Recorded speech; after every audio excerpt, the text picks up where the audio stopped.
You ask Tiger to solve. This deals with linear equations with one unknown. The final result is b equals 46. Let's solve it step by step. Group all b terms on the left side of the equation. Subtract b from both sides. Group like terms.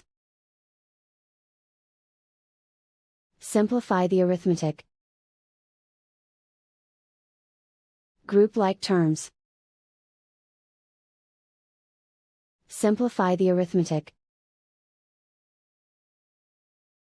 Group all constants on the right side of the equation.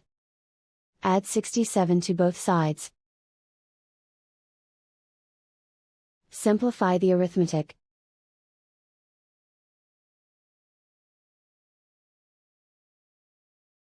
And so the final result is b equals 46.